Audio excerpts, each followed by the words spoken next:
Okay, this is Mushala Tabudi. We're about to meet the Vice President with some of my fellow participants from South Africa, and they'll introduce themselves. First, sir, your name? Hi. Hi, my name is Randall Reddy. I study at the University of Tokyo. I'm doing my master's in engineering. My name is Samgala Mpembe. I study at Kyoto University doing masters in geotechnical engineering. Thank you. Hello, my name is Siboniso Vidarazi. I'm studying at Osaka University, doing a master's in engineering. My name is Nomvuyo Nkabinde. I'm studying at Tokyo University of Marine Science and Technology, doing my master's in marine logistics.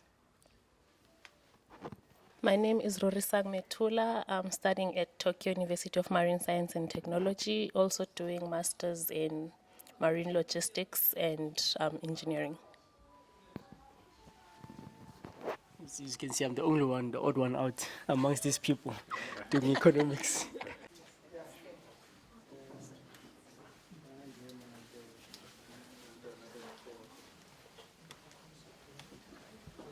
We have 6 students, South Africa, for first batches. 14 arrived last year, and 6 of us joined today. So we're really pleased that you are here. More than happy, and we'd like to wish you the best of luck. Take this opportunity, use it to good effect, because you will never get another opportunity as good as this one. And we thank the Japanese authorities, the Prime Minister, who we are going to see now. We're going to thank him for having come up with this initiative for this program to get started, and Mr. Tonuti here. We are going to expand it and make sure that we get as many of you focused in certain areas of the needs that we have in our country. So you've made our day. Thank you for being here, and remain focused. Thank you very much.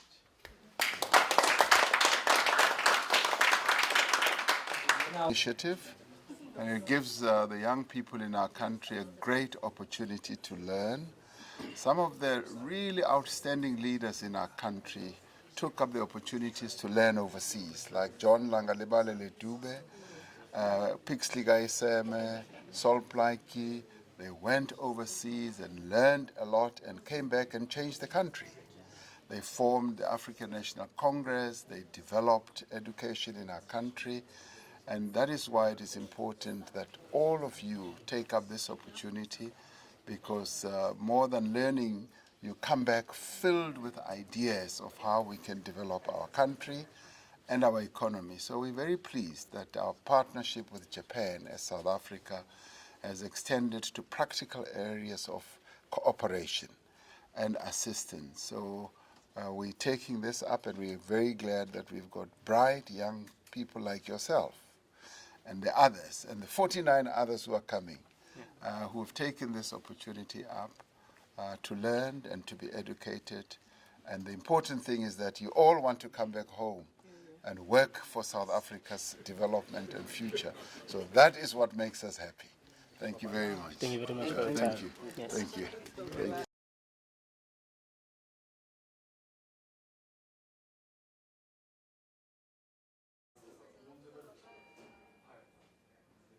A few applications for such technologies for South Africa and its potential.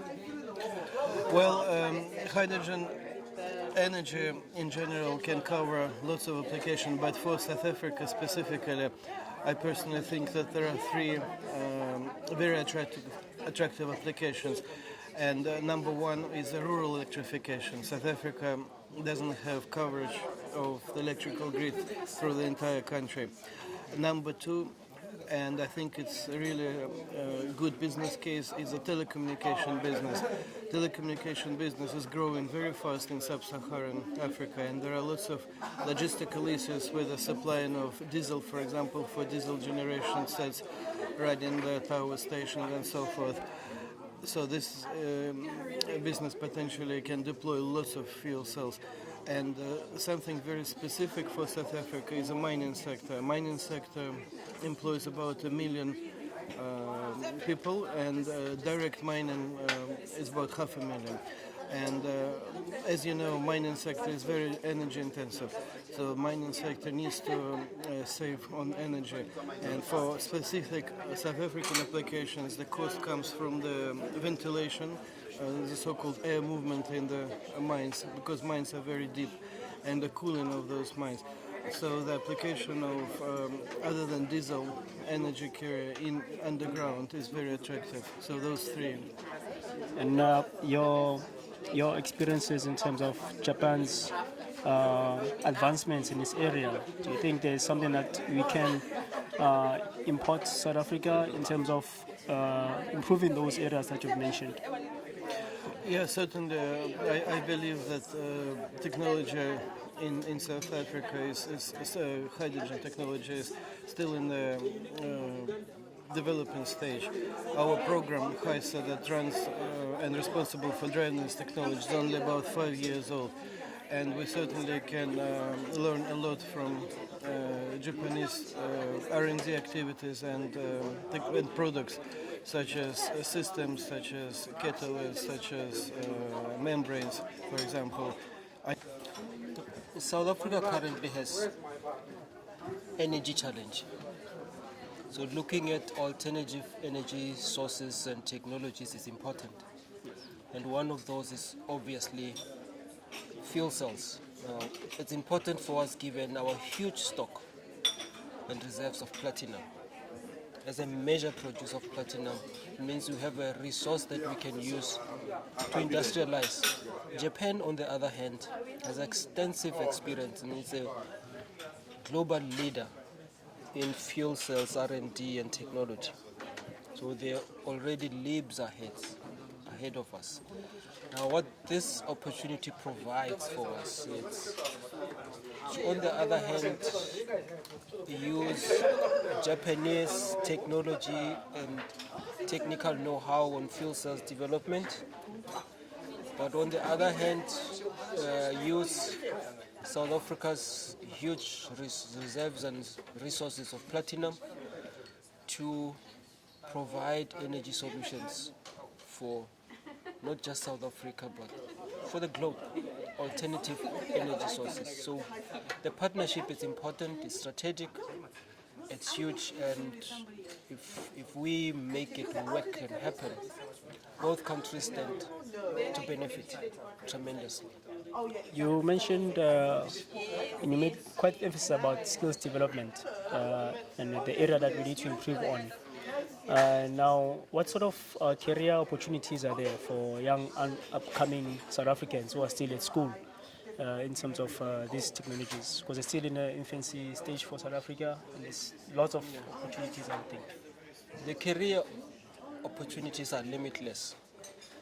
On the one hand, you have opportunities for technicians who would be responsible for assembly, installation, maintenance, repairs. Now, if you just think about the number of fuel cells that are just being used here in Japan, the number of hydrogen refilling stations here, at least 100, it tells you that the career opportunities are tremendous for technicians.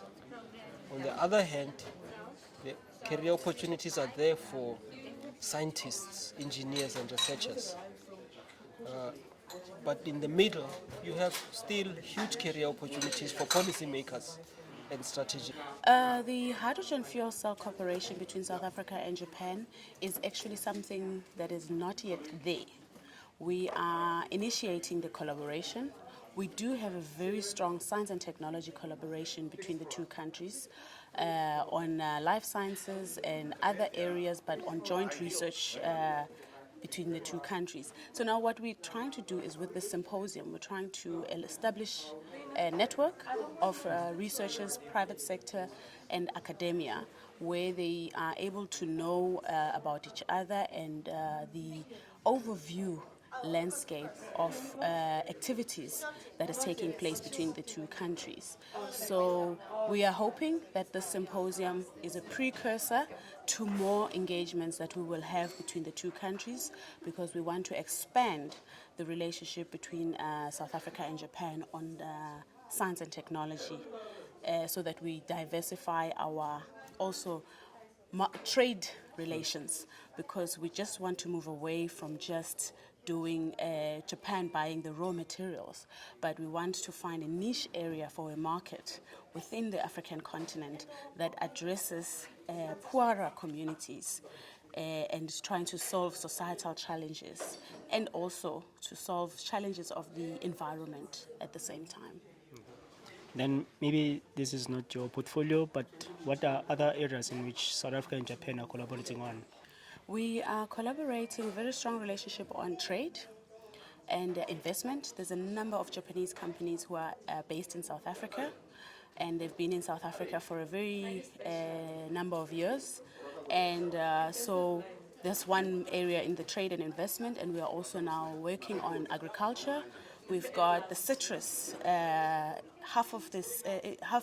first part of the year of the citrus actually comes from South Africa. So we alternate with the US, and now we're trying to look at bringing in more fruit and vegetables that comes from South Africa. Specifically right now they're doing a protocol on avocado. As well, we want to see the South African beef coming into Japan, and we want to have the ban that has been put on South African beef lifted. So these are the main areas right now we're collaborating on. The symposium on hydrogen economy between South Africa and Japan.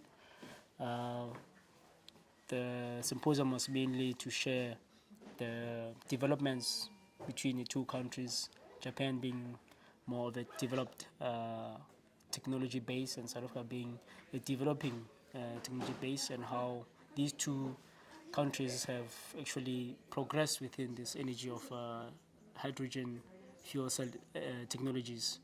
There's been lots of talk about collaboration and lots of opportunities for both countries to actually exploit.